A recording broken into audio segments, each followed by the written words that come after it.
আপনারা আমাদের বিরুদ্ধে কেস করেছেন, আমার বাবার বিরুদ্ধে করেছেন, আমার বিরুদ্ধে করেছেন, আমাদের সমস্ত ওলামা ইকরাম যারা আছে ওনাদেরকে করেছেন, যারা সাথীরা আছে 29 জনের বিরুদ্ধে আপনারা কেস করেছেন।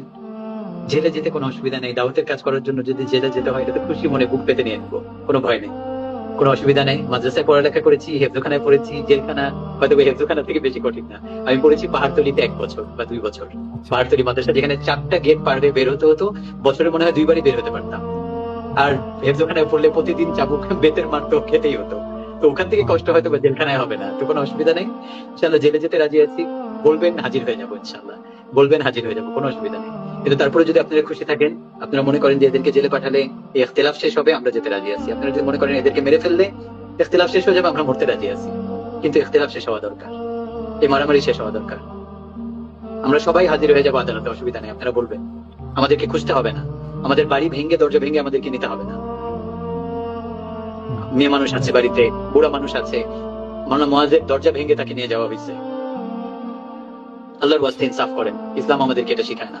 আমরা হাজির হয়ে যাবো আদালতে, বলবেন কবে যাব, ইনশাআল্লাহ। তারপরে আপনারা খুশি থাকেন, ইখতিলাফ শেষ করেন, আমাদের সাথীদেরকে কাজ করতে দেন, মসজিদ থেকে জামাত গুলা বের করে দিবেন না।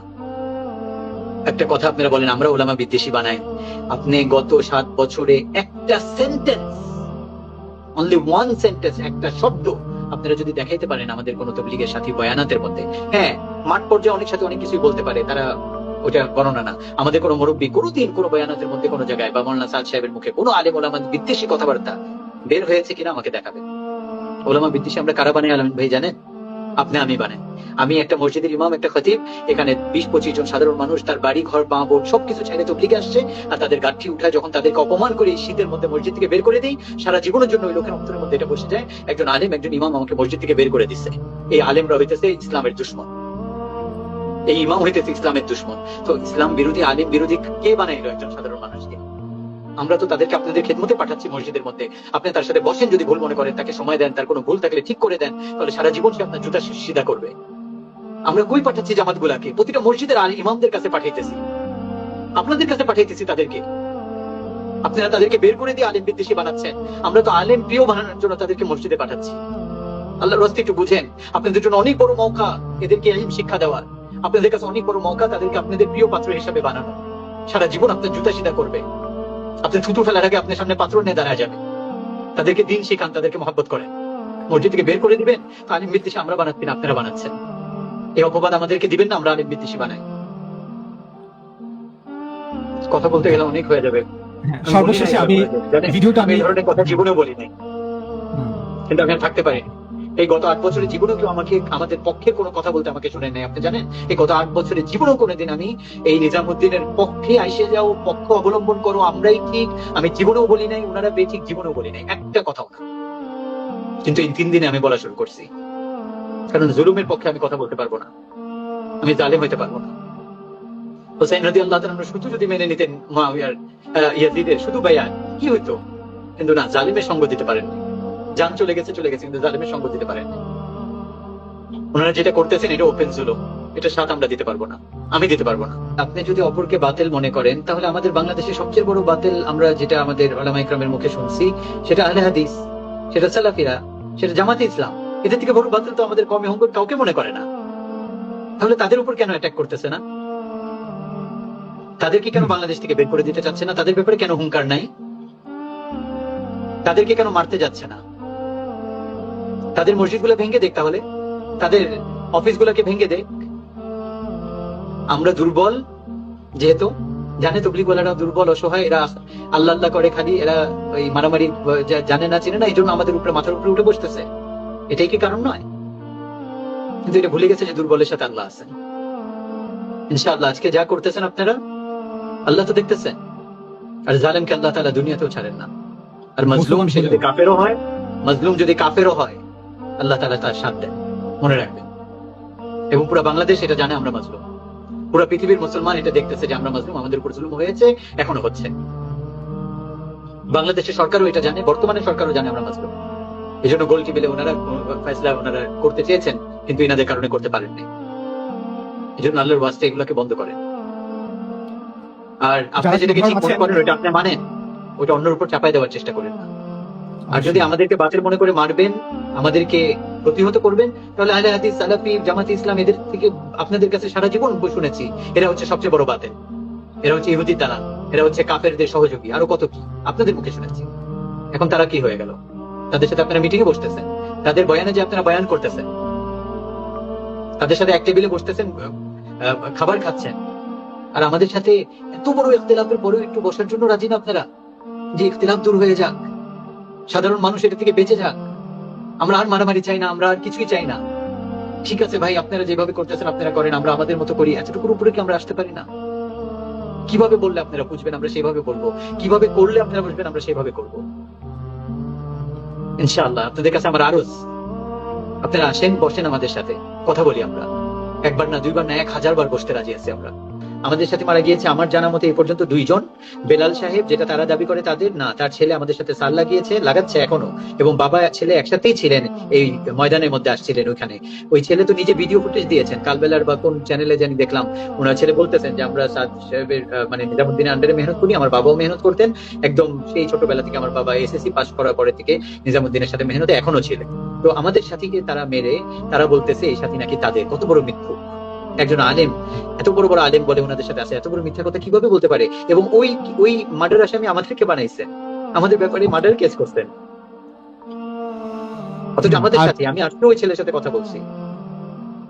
জুবাইরপন্থী ভাইদেরকে এবং যারা ওনাদের সাথে ওলামা ইকরাম আছেন, আল্লাহর ওয়াস্তে আমি আপনাদেরকে বলবো এই ঝগড়া এখানে বন্ধ করেন। এটা ইচ্ছাকৃত ভাবে হয় না, ইচ্ছাকৃত ভাবে এটা করলে আমরা তো সব হারিয়ে ফেললাম, আমরা তো কিছু পেলাম না, আমরা কেন এত বড় ভুল করব? আমরা তো গেইনার ছিলাম এখানে, এখন তো আমরা ডিফল্টার হয়ে গেছি, আমাদের এটা তো করার কোনো যুক্তি নাই, এটা আমরা করি নাই। আল্লাহর রাস্তায় আপনারা বোঝার চেষ্টা করেন, মিথ্যা কথা ছড়াবেন না, মিথ্যা কথা বলবেন না। এখন আমাদের ঘরে ঘরে যায়, আমাদের সাথীদেরকে আলেম ওলামাদের পক্ষ থেকে ছাত্ররা ঘর বাড়ি ভাঙতেছে। মাওলানা জিয়া বিন কাসেম সাহেবের গতকালকে মাদ্রাসায় অ্যাটাক করছে, মুআজ বিন নূরের মাদ্রাসায় যায়, তার আগের দিন অ্যাটাক করে মাদ্রাসা সবকিছু তছনছ করছে, মুআজ বিন নূরকে অ্যারেস্ট করা হয়েছে। আমাদের বিভিন্ন ঘরের সামনে এসে, বাড়ির সামনে এসে কুকুর, বিভিন্ন ধরনের জানোয়ারের নাম নিয়ে, আমি তো গালিও দিতে পারবো না, এগুলো জানোয়ারের নাম নিয়ে বাড়ি ঘরের সামনে এসে, মা বোনরা ভিতরে আছে, বৃদ্ধ মা আছে, দাদি আছে, তারা হার্ট অ্যাটাক করতে পারে, ওই জায়গায় অসভ্য ভাষায় গালিগালাজ করতেছে। ও আলেম ওলামা এনারা, কোন আলেম কোনোদিন কাউকে গালি দিতে পারে? সে আলেম? আলেম কাকে বলে কোরআনের ভাষায়? যে আল্লাহকে ভয় করে সে আলেম, যে আল্লাহকে ভয় করে সে কোনোদিন কোনো মানুষকে মা বাবার নাম নিয়ে গালি দিতে পারে? কোনো জানোয়ারের নাম নিয়ে গালি দিতে পারে? কারো বাসার সামনে এসে, রেসিডেন্সিয়াল এরিয়ার মধ্যে ঢুকে, আজকে জুমার পরে বিভিন্ন জায়গায় আমাদের সাথীদের বাসার সামনে, আমার নিজের বাসার সামনে ধানমন্ডিতে, এই জায়গায় এসে নাকি তারা অকথ্য ভাষায় গালিগালাজ করে মাইক লাগায়, যেখানে হাজার হাজার লাখ লাখ মানুষ, যেটা জীবনে কোনোদিন ধানমন্ডিতে হয়নি, ওনারা আজকে এই কাজ করেছেন। এখানে মহিলা আছে, বাচ্চা আছে, অসুস্থ মানুষ আছে, হার্টের রোগী আছে। এটা কোন আলেম করতে পারে? ওনারা নিজেদেরকে আলেম দাবি করে? আমাকে একটু উত্তর দিবেন আপনারা আলেম ওলামা যারা শুনতেছেন, আপনারা কিভাবে এরকম কাজ করতে পারেন, এরকম গর্হিত কাজ? একটা আমরা যেটা করি নাই, আমাদেরকে বলতেছেন যে রাত্রে ঘুমন্ত সাথীদের উপর আমরা অ্যাটাক করছি, অথচ আমাদের উপর অ্যাটাক হয়েছে, আপনারা অ্যাটাক করছেন আমাদের উপরে। আর তারপরে হট্টগোলের মধ্যে, ধাওয়া পাল্টা ধাওয়ার মধ্যে যেটা হয়েছে, ওটার জন্য আমরা ক্ষমা প্রার্থী আপনাদের কাছে, কিন্তু এটা আমাদের কোনো টার্গেট ছিল না, ইচ্ছা ছিল না, কিছুই ছিল না। একটা জিনিস যেটা হয়ে গেছে, আমি একটা এক্সাম্পল দিই। দোষারোপ করেন না আল্লাহর ওয়াস্তে। আমরা কোনো কেস করি নাই আপনাদের বিরুদ্ধে, আমাদের সাথে মারা গেছে তারপরেও, আর আপনারা আমাদের বিরুদ্ধে সমস্ত টপ, আমার বাবার নামেও আপনারা কেস করছেন। আমরা এখনো আপনাদের বিরুদ্ধে কেস করতে চাই না, আপনাদের কেস অনেক দুর্বল। আমি একটা কথা আপনাদেরকে বলি, আপনাদের কেস অনেক দুর্বল, আমরা কেস করলে অনেক স্ট্রং কেস করতে পারবো, কিন্তু আমরা চাই না যে আমাদের এই ঝগড়া আরো আগে বাড়ুক, আমরা চাই না যে এই মারামারি আরো আগে বাড়ুক। এটাকে বন্ধ করেন আল্লাহর ওয়াস্তে, আল্লাহর ওয়াস্তে মানুষের জান নিয়ে খেলা বন্ধ করেন, আমরা এটা চাই না। মানুষকে অপমান করা বন্ধ করে, আল্লাহর ওয়াস্তে মানুষের সম্মান রাখে, আল্লাহর ওয়াস্তে যার যার অধিকার তাকে প্রাপ্য, যেভাবে সে চলতে চায় চলতে দেন। এটা স্বাধীন দেশ বাংলাদেশ, এখানে যে যেভাবে তার দিন পালন করতে চায় ওইভাবে পালন করতে পারে। আপনারা বলতে পারেন আপনার ভালো না লাগলে, কিন্তু আপনি এখানে হস্তক্ষেপ করতে পারেন না। আল্লাহর ওয়াস্তে আপনাদের কাছে মাফ চাচ্ছি, আমরা অনেক ছোট, আপনারা অনেক বড়, অনেক বেশি জ্ঞান রাখেন, কিন্তু একজন ছোট বাচ্চা, একজন বিধর্মীও এটা বলবে যে কারো যে যেভাবে দিন মানতে চায় তাকে ওইভাবে দিন মানতে দেন। আপনারা একজনকে ভুল মনে করতেছেন, আমরা তাকে ঠিক মনে করতে পারি, এটা আমাদের অধিকার আছে। আপনারা যাকে ঠিক মনে করতেছেন, আমরা তাকে ভুল মনে করতে পারি, এই অধিকারও আমাদের আছে। এই জন্য আল্লাহর ওয়াস্তে এটা বন্ধ করেন। এখানে আমরা এখানে সবাই চুপ হয়ে যাই, এটাকে আর আগে না বাড়ে। আমাদের দেশের ছবি, আলেম ওলামাদের ছবি, দাড়ি টুপি ওলাদের ছবি পুরো দেশের মধ্যে গালি হিসাবে পরিণত হচ্ছে, গালি হিসাবে পরিণত হচ্ছে। গতকালকে একজন সাধারণ মানুষ এই ধানমন্ডির আমাকে বলতেছিলেন যে আপনাদের আলেম ওলামাদেরকে তো আমরা মনে করি আপনারা হচ্ছেন কি বললেন উনি, কসাই, আপনারা হচ্ছেন কসাই, আপনাদের কাছে কি দিন শিখবো? একজন সাধারণ মানুষ এই কথা বলছে, আমার মুখ বন্ধ হয়ে গেছে একদম, আমি তাকে কোনো উত্তর দিতে পারিনি, যা হওয়ার হয়ে গেছে। আল্লাহর ওয়াস্তে বন্ধ করেন, আর আরেকটা কথা আমি বলি, আলেম ওলামাদেরকে, বাংলাদেশের ওলামা ইকরাম, ওলামা হযরত, আপনারা আমাদের মাথার তাজ, আপনারা যা বলবেন আমরা শুনবো, কিন্তু ইনসাফের সাথে বলেন, না ইনসাফি করেন না। আর মৌলানা সাদ সাহেব কি বলছেন, কি করছেন, যদি ওইটা বাদই দিলাম, আমরা বাংলাদেশে তো ওগুলো বলতেছি না। যদি মনে করি উনি বলছেন, আপনারা বলেন, যদিও মেনে নেই, আমরা তো ওগুলো বলতেছি না। কেন আমাদেরকে মারতেছেন, কেন আমাদেরকে বাধা দিতেছেন? আমাদের বয়ানাত নিয়ে আপনাদের কোনো সমস্যা, তাহলে ওইটা বলেন। মৌলানা সাদ সাহেব ইন্ডিয়ার একজন মানুষ, উনি ওই জায়গায় কি বলছেন, কি করছেন, ওইটার জন্য আমরা মার খাবো, আমাদেরকে মার দিবেন আপনারা? উনি ইন্ডিয়াতে, ওনাকে আমরা মানতে পারি, এটা আমাদের অধিকার, এটা আমরা ওনাকে ভালোবাসি। যার যার ভালোবাসা তার কাছে, এটাকে আর আগে না পারে, এটাকে শেষ করে দেন। আমরা কেস করতে চাই না, কারণ আপনারা কেস করছেন, আমাদেরকে সমস্ত বাংলাদেশের বড় বড় লয়াররা ফোন দিছে, আপনারা কেস করেন, আর না হলে আপনারা এই জায়গায় স্ট্যান্ড আপনাদের দুর্বল হয়ে যাবে।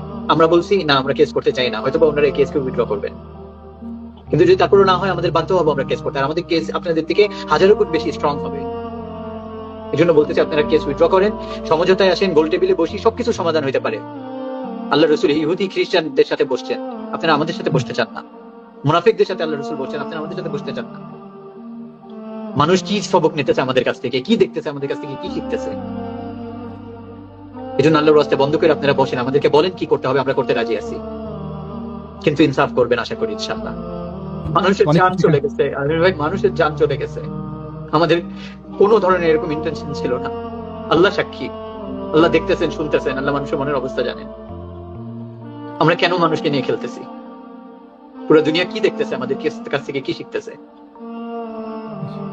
আমাদের প্ল্যান যদি থাকতো, তাহলে তো আমরা ওয়েট করে আমাদের পুরো মজমা যেটা 1 লাখ আসতো, তারপরে আমরা অ্যাটাক করতাম। আর 1 লাখ মানুষ যখন অ্যাটাক করে, তখন 5,000 মানুষের কি একজনেরও বাঁচার কথা? একজনেরও বাঁচার কথা নয়। তো আমাদের তো প্ল্যানই ছিল না এটা। আরেকটা জিনিস, এই ঘটনার পরে আমাদের সাথীদের বাড়ি ঘরে আক্রমণ হচ্ছে। আমাদের 2 জন সাথী ঢাকা মেডিকেল কলেজের আইসিইউতে আছে, তাদেরকে আমাদের সাথীরা দেখতে যেতে পারতেছেন না। তাদের আত্মীয়রা গেলে তাদেরকে গুম করে, ওপেনলি তাদেরকে বন্দি করে কাকরাইলে নিয়ে যাওয়া হচ্ছে, কাউকে অ্যারেস্ট করা হচ্ছে, কাউকে বেদম প্রহার করা হচ্ছে। আল্লাহর ওয়াস্তে এগুলো বন্ধ করি। আমাদের 2 জন সাথী মারা যাচ্ছে আইসিইউতে ঢাকা মেডিকেল কলেজে, ওখানে তারা আমাদের সাথে থেকে যেতে দিচ্ছে না, যাতে করে পরবর্তীতে তারা এই লাশ নিয়ে পলিটিক্স করতে পারে, দাবি করতে পারে এটা তাদের লাশ। আচ্ছা, এই জন্য আল্লাহর ওয়াস্তে এগুলো বন্ধ করে ওখান থেকে সরে যান, তাদের আত্মীয় স্বজনকে যেতে দেন, তাদেরকে, আমাদের সাথীদেরকে তাদের রক্ষণাবেক্ষণ করতে দেন, কারো বাসায় অ্যাটাক করেন না। এবং এখন তো তার থেকে বেশি ওনারা বলতেছেন আমাদেরকে ইস্তেমাও করতে দিবেন না। আর কাকরাইলে 27 তারিখে আমাদের বাড়ি শুরু হবে, এখন নাকি আমাদেরকে কাকরাইলেও ঢুকতে দিবেন না। এবং বিভিন্ন জায়গায় মার্কাজ থেকে, মসজিদ থেকে আমাদের জামাতগুলোকে মেরে বের করে দিচ্ছে। গতকালকে আমাদের বিদেশি জামাত, বিদেশি মাস্তুরাতের জামাত, তাদেরকে মোহাম্মদপুর মার্কাজ, যেটা সবগুজারি মসজিদ, যেটা গোরস্তান মসজিদ, ওখান থেকে মৌলানা জুবায়ের, ওই মসজিদ মাদ্রাসার প্রিন্সিপাল, সে ছাত্রদেরকে আইনে আমাদের বিদেশি সাথীদেরকে মারছে, তাদেরকে তাদের বিছনা সহ ওই মসজিদ থেকে বের করে দিচ্ছে। বিদেশে পুরো পৃথিবীতে কি মেসেজ যাচ্ছে, কি শিখাচ্ছে আমরা? এটা ইসলাম শেখায় আমাদেরকে? এই আমাদের পড়ালেখা, এই আমাদের প্রিন্সিপাল হওয়া মাদ্রাসার, এই আমাদের আলেম হওয়া ইসলাম? এটা কি ইসলাম? এটা কোন ইসলাম? আমাকে ওই কিতাবটা দেখান যে ইসলামে লেখা আছে যে কোনো মুসলমানকে, সে বিদেশি মেহমান, তাকে মসজিদকে মেরে বের করে দিতে হবে। কেন? কারণ সে নিজামুদ্দিনের কে মেনে তবলিগ করতেছে, সে কাফের হয়ে গেছে। আল্লাহ রাসূল তো কাফেরকেও পিশাবরত অবস্থায় মসজিদ থেকে বের করেন নাই। যেই জুতা মারা মৌলানা সাদ সাহেবকে উপর শুরু করিয়েছিল আমাদের কিছু উলামা ইকরাম, সবাই না, ছাত্রদেরকে দিয়ে, ওই জুতা কিন্তু ওনাদেরকেই মারা হয়েছে পরে। যেই মার্কাজ ভেঙ্গে সাথীদের উপর আক্রমণ করা, মুরব্বীদের গায়ে হাত তোলা শিখানো হয়েছে, ওই ছাত্ররাই পরবর্তীতে তাদের নিজেদের ওস্তাদদের রুম ভেঙ্গে তাদেরকে মেরে ফেলেছে। জৈসা করনি ওয়াইসা ভরনি, কামা তাদিনু তুদানু, জৈসা করোগে ওয়াইসা মিলেগা। যেমন কর্ম তেমন ফল, এই একটা প্রবাদ বাক্য মনে হয় পৃথিবীর সমস্ত ভাষায় আছে। তো যেটা করবেন ওইটা পাবেন, এটা মনে রাখবেন, এটা খুব সত্য কথা।